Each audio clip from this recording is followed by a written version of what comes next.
hotter than hell.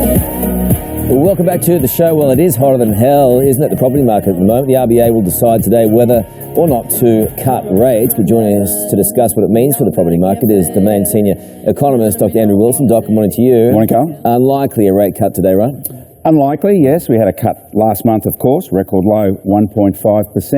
But don't discount perhaps a cut Melbourne Cup day. Okay. So the downward movement is certainly there, but not today. What does it mean for prices heading through the spring season? Well, look, we've had 2 cuts this year. No surprise. Housing markets are off and running. We've had a strong winter.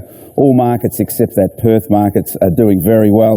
And I hear the word boom is now back in town. Is it? It seems like yesterday that we were talking about booms. Let's go state by state then and have a look at where it's hottest. Well, look, Sydney's certainly the hottest. Again, we've had 4 consecutive weekends with clearance rates above 80%. We tracked prices growth of 1.5% in the Sydney market over winter. Melbourne's not far behind, clearance rates above 75% through most of winter.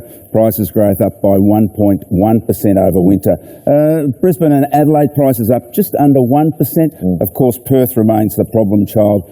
Prices continuing to fall, down by 1.5% over winter. So everybody except Perth doing very nicely into spring. So it's just gone up in a marginal way, but it's still tracking in that direction, isn't it? I mean, well, absolutely. And look, investors are also part of the equation here. We're seeing investors back in the market. They left the market last year through spring.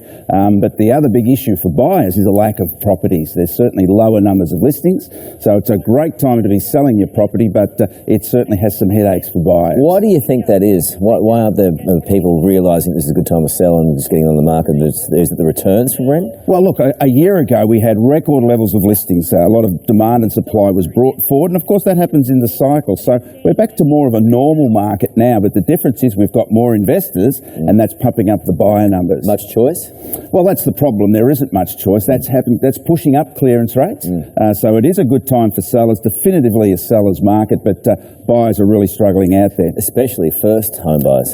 Well, that's the bad news, I guess, with higher prices and high clearance rates. Those first home buyers are just shaking their head just when it looked like they could get back into the marketplace. Prices are rising again. And I think we're going to have to look at some big changes to policies because first home buyers will be renting for longer. And I think we're going to have to engage some laws that make security of tenure a lot different. Don't you think, though, that, isn't the advice to these people who, first home buyers who live in expensive places in the city areas, you don't necessarily have to buy in the city you live in? Well, absolutely. And it's about compromise as well to get into the market. Now, first home buyers probably thought that prices were going to flatline this year in Sydney, but of course they're up and running again. So if they did put off their purchases perhaps earlier in the year when prices were lower, they'd be regretting that now, seeing prices rise again. So yes, compromise and keep nice and friendly. What about your advice to first home buyers on buying things like apartments and units? Well, that's the thing. Compromise, unit rather than a house, further out rather than closer in, and perhaps something that needs a little bit of work.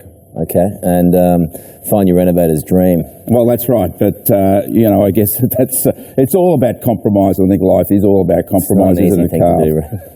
Renovation's not an easy thing to do, especially when you're unskilled. Well, that's true too. But I think at the end of the day also we are seeing more family money tracking into first home buyer purchases. And look, that's not good either because it shows that first home buying and property ownership becomes more of a privilege than a right that we've been used to in Australia. Good on you, Doc. Thank you for that. Thank you so much, Carl. Okay, Lisa.